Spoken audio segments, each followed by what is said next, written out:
and I would like to speak about intuitive music. This term, like many other terms in the actual music, is one which I have purposely introduced, also not only in order to make clear that I want something specific, but also to get rid of other words. For example, music which is played freely, without any score, is nowadays sometimes used, called free improvisation, like in free jazz, let's say. Though there are certain rules, as the word says, it should be jazz. Otherwise they would just call free music. But they say free jazz, so they have certain rules to produce something that somehow is still what people call jazz.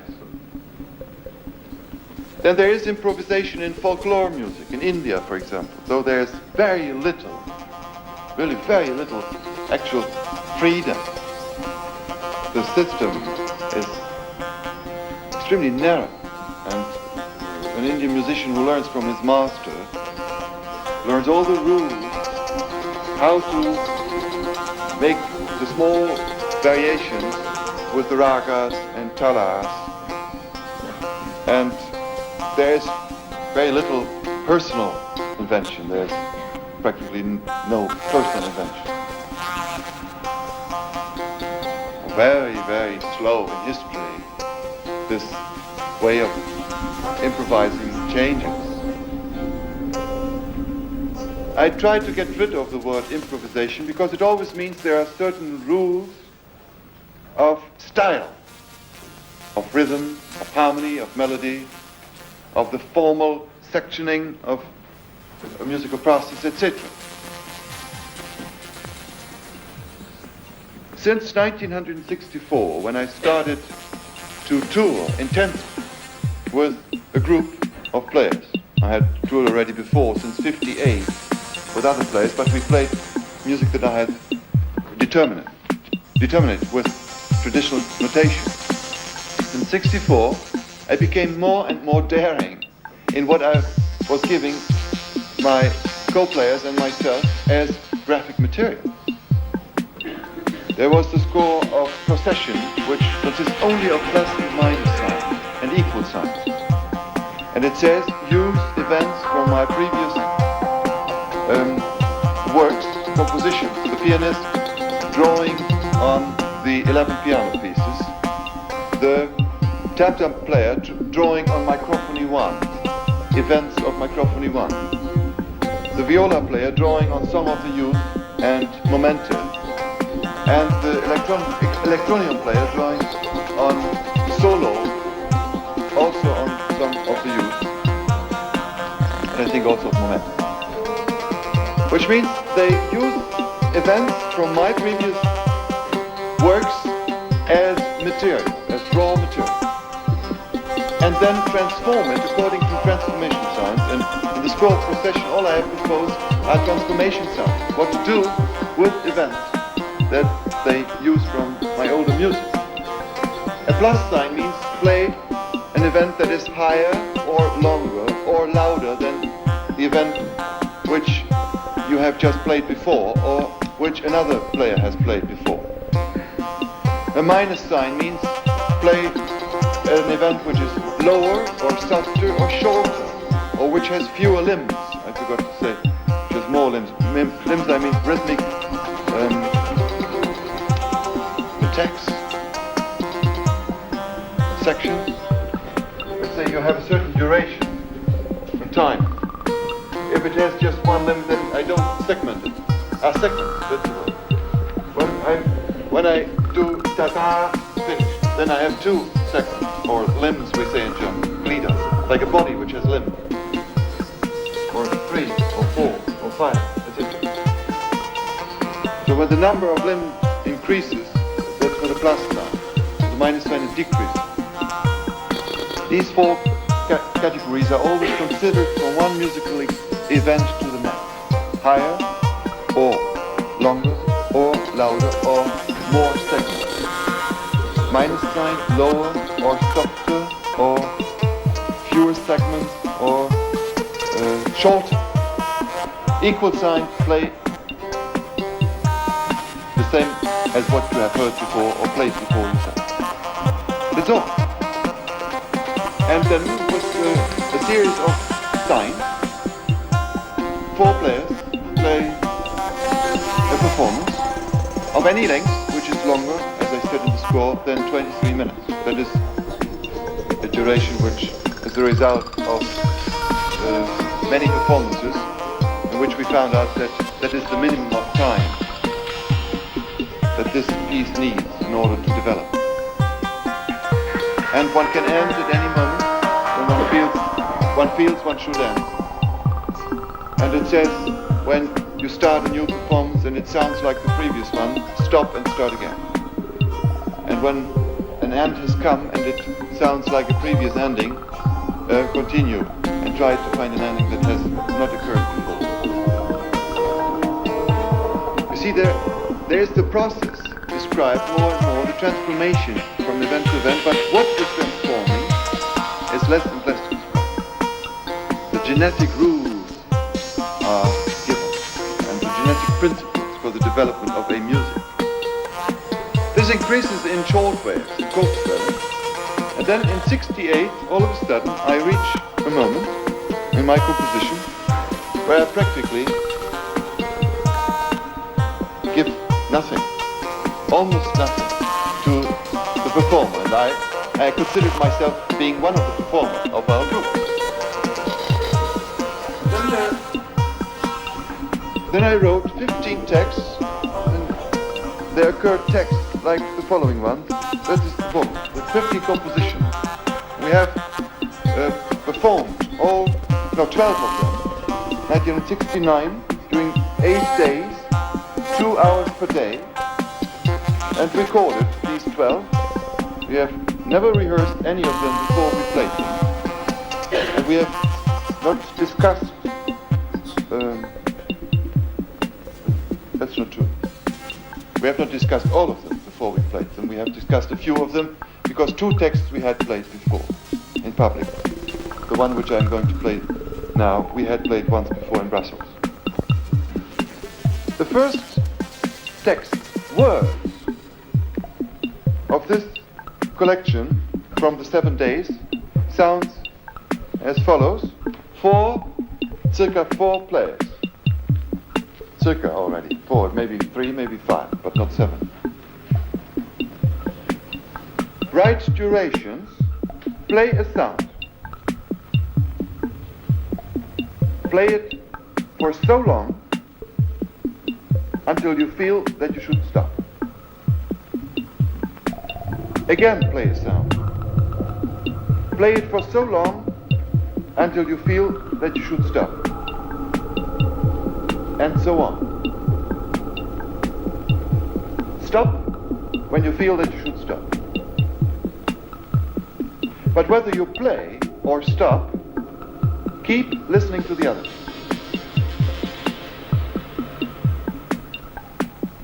At best, play when people are listening. Do not rehearse.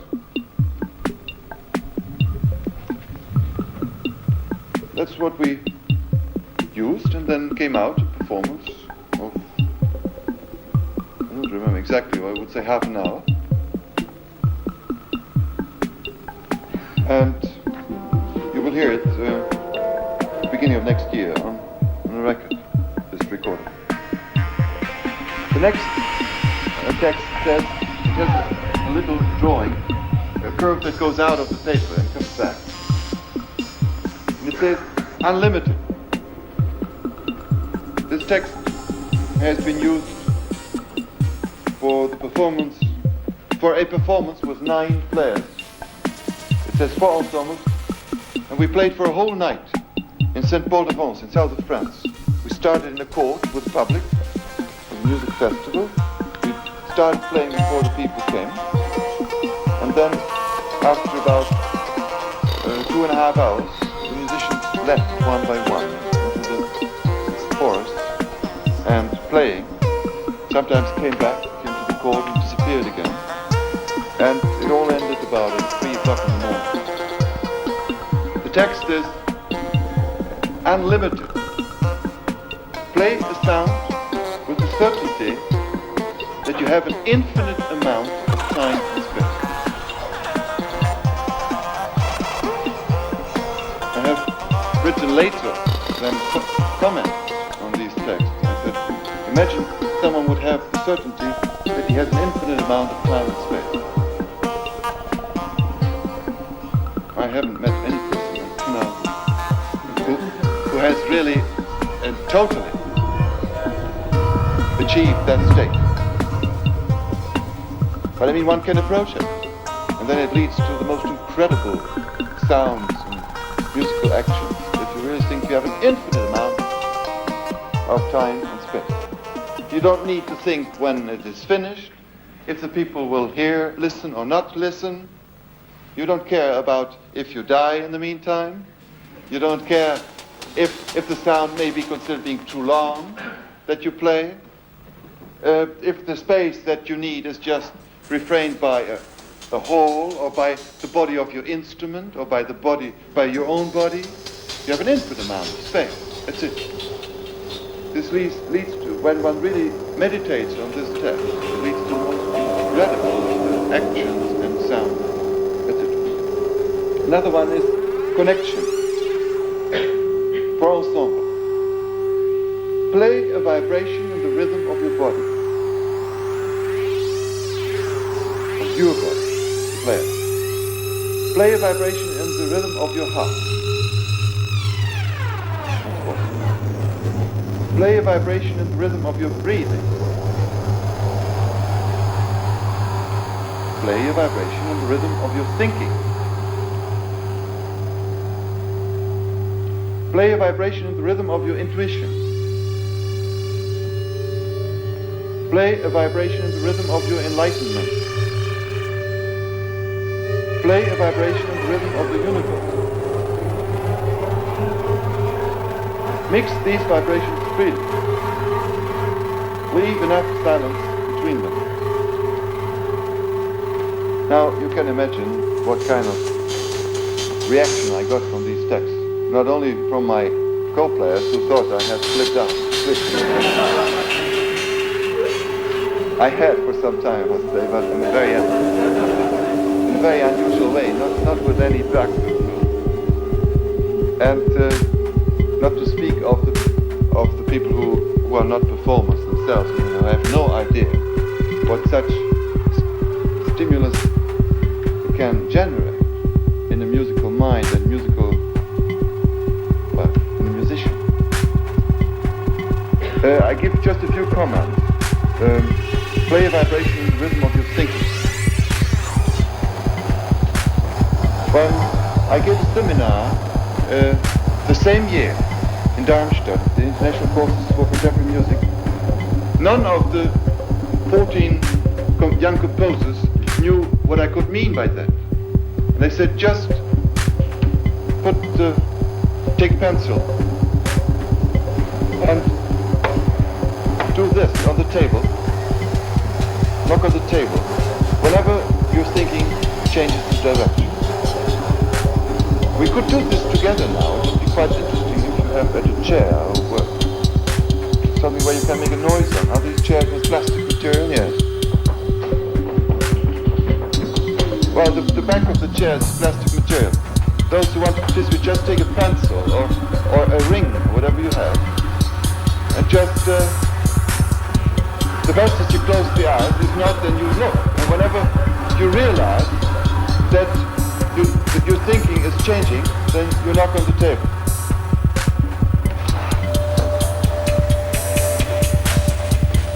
So we can start.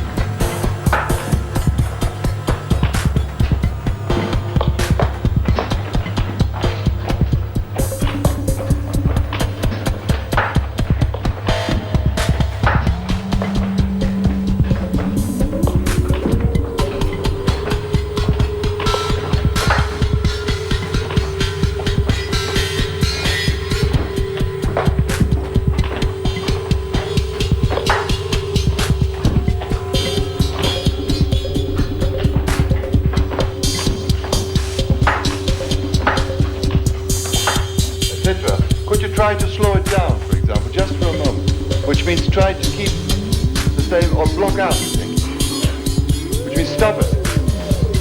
When you think, I'm knocking, he is knocking, I'm in the hall, oh, my hair, how may it look like, stop. Each time, stop, stop. Slow it down, and you try to slow it down.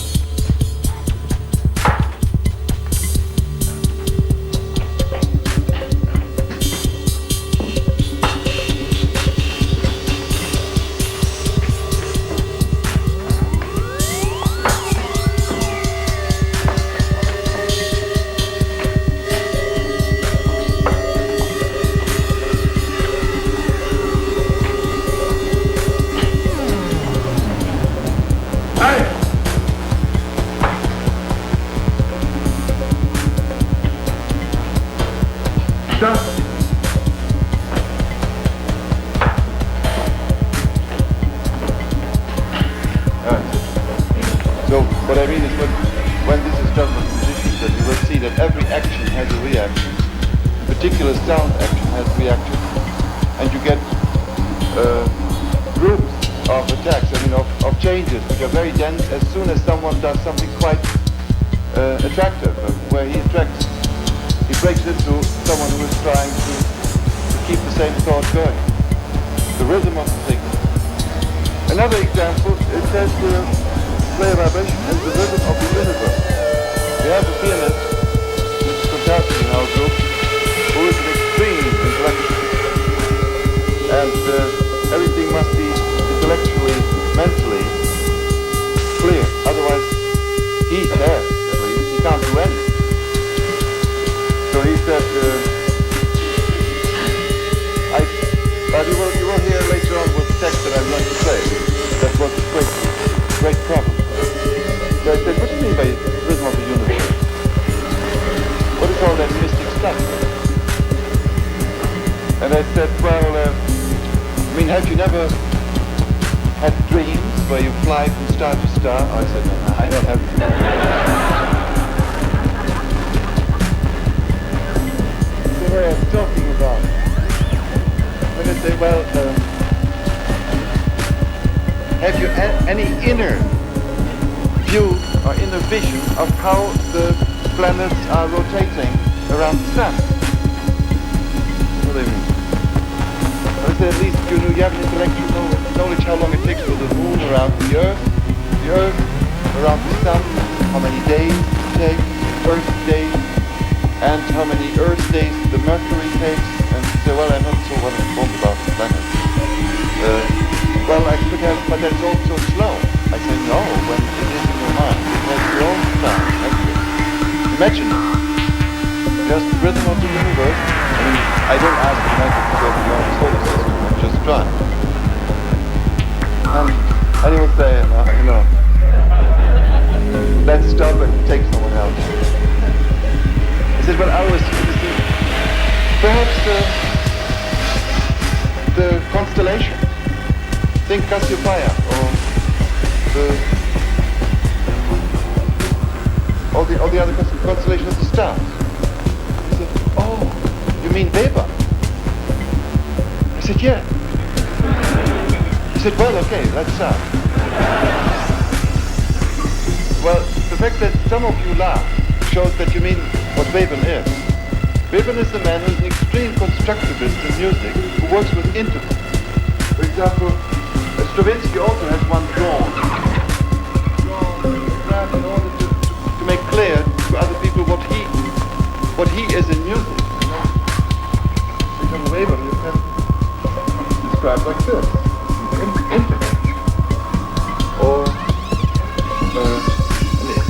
doing this as an interval, and then this, and then perhaps with symmetry, does this. So these lines actually are just a help at the moment. He doesn't play insomniac all the time. So what it really is points, which have a very, very particular constellation.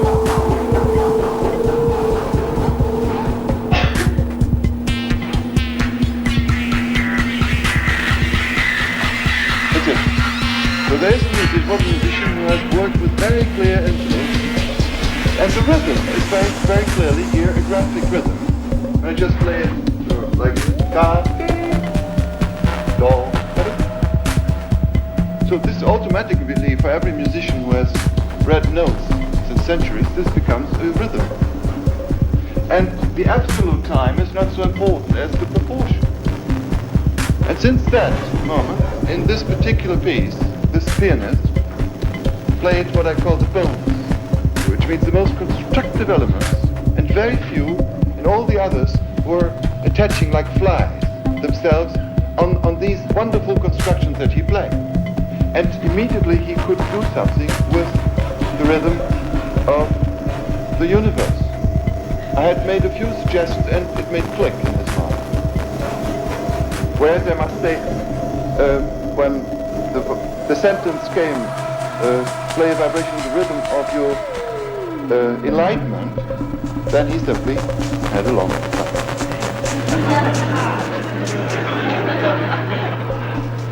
Well, because he was very honest with himself. And he said, I don't know what to do with that indication. When that indication comes, I just stop and start again with the next one. It's fun. Wonderful. So now I come to the text. You can read these texts if you are really interested. They are printed at another time. And I read just the extreme, which has brought me most of the accusations during my whole life as a composer. Because now the rationalists, not only among the music critics, but among the intellectuals in general, think that I have become very dangerous. And it says, for ensemble, it is the title, think nothing. Wait until it is absolutely still within you. When you have attained this, begin to play. As soon as you start to think, stop. And try to reattain the state of non-thinking. Then continue playing. That's all. When we first played this text with our group, in the meantime it has been played by many different other groups, and I'm beginning now to compare different performances that are made with the same text. And it's very interesting to hear and to study that different performances of different groups even have very similar characteristics. And what are the similar characteristics? That is interesting to study. So when we played this for the first time at the music festival in Brussels, we purposely had not played it before. And too strange to believe, we played. So afterwards, there remains only one question. Either all 5 players, me included, were liars, or were cheating themselves, or something was going on that worked. And since then, we have never had any trouble. And there comes then that question from intellectuals, well, they fool themselves. What are they doing? They are idiots. So for someone who has, at one point or another in his life, gone deeper into his whole person and the construction of his personality, what the brain is, what the mind is, who is saying when I say I am thinking? Who is saying this? Etc. Then this person who says I am thinking can easily say I am decided not to think now.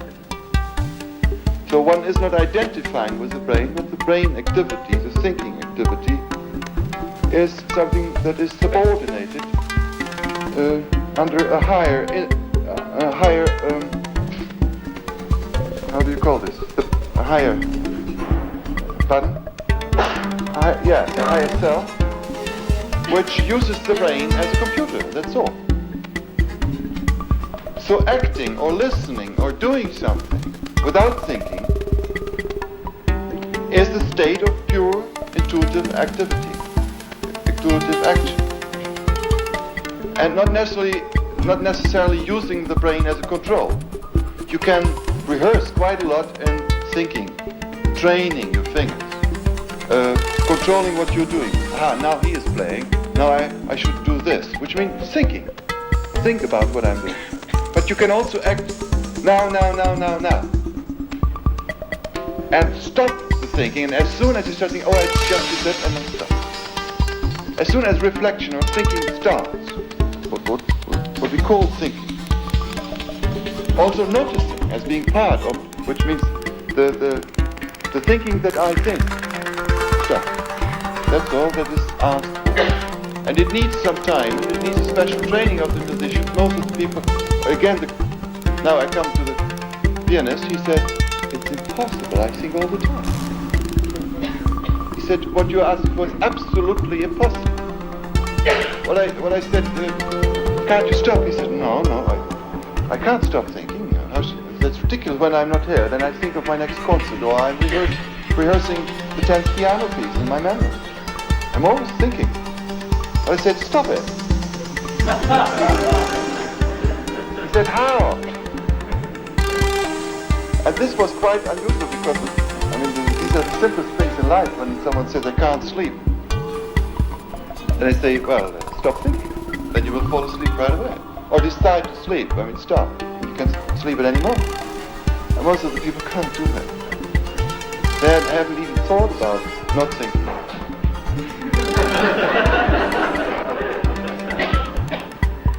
Yeah, well, it seems to be funny. It's deadly serious. And the musicians do these things now quite regularly. At least they think about the possibility. What this might mean for them and how they could rehearse it. So for musicianship and for musical rehearsal, something else is required than the musical talent, than the technique that they have learned, the ability to read notes. There are certain abilities required now in order to play this sort of music that I call now intuitive music, which the traditional musician has never learned, has even never thought about. Whereas we know that the most profound moments in musical interpretation and composition are those which are not relative, which are not relativated to something else, which are not the result of mental processes, which are not simply deductible to what we know, what has happened before, historically, etc. So we have performed, I don't know if some of you were there, here in London with the BBC Orchestra, January 70. Was quite unusual for the BBC Orchestra, how we did it, how we rehearsed. It was a totally different situation for 4 days. The orchestra was quite amazed about the whole method of rehearsing. We have performed this text. Just a moment, where is it? Set sail for the sun. Set sail for the sun. Play a tone for so long until you hear its individual vibrations. Play a tone for so long until you hear its individual vibrations. Hold the tone and listen to the tones of the others. To all of them together, not to individual ones. There's that total tone now. And slowly move your tone until you arrive at complete harmony. And that's not only pitches, that's rhythm, that's dynamic, that's tempo. Harmony means unifying. Consonance. And the whole sound turns to gold. To pure, gently shimmering fire.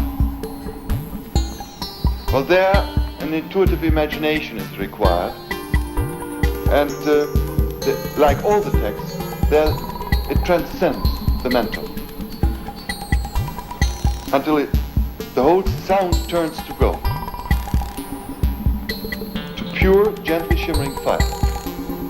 I haven't tried to explain this to the orchestra. I've just said, well, if you have never done meditation, where, let's say, the gold light is a very particular experience in a certain state, that total golden light, the sunlight.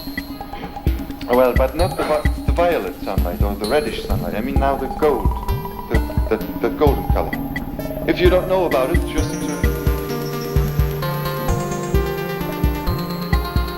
do whatever comes. And they did. And the ending was quite similar to several endings that we had with small groups. It was an interesting experience. Well, all the texts will be published on record. No, not published. How do you say? Distributed on records, on 7 records. It was exactly for 7 records. That was not intended. It's for 7 hours of music. Some 15 minutes long, some 48 minutes long, 43, 32, etc. But the 12 texts together make 7 records. They were all recorded in this 1 week in Darmstadt at 69 without any correction. And I think it's incredible what came out of it. Now I played the recording, one of these recordings.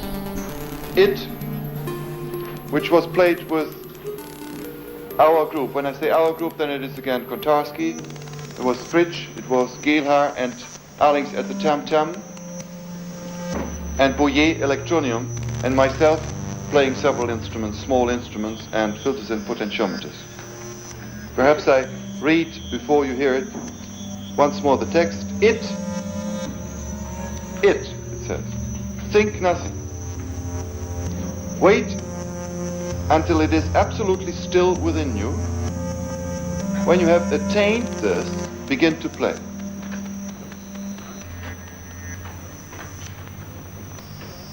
As soon as you start to think, stop. And try to reattain the state of non-thinking, then continue playing.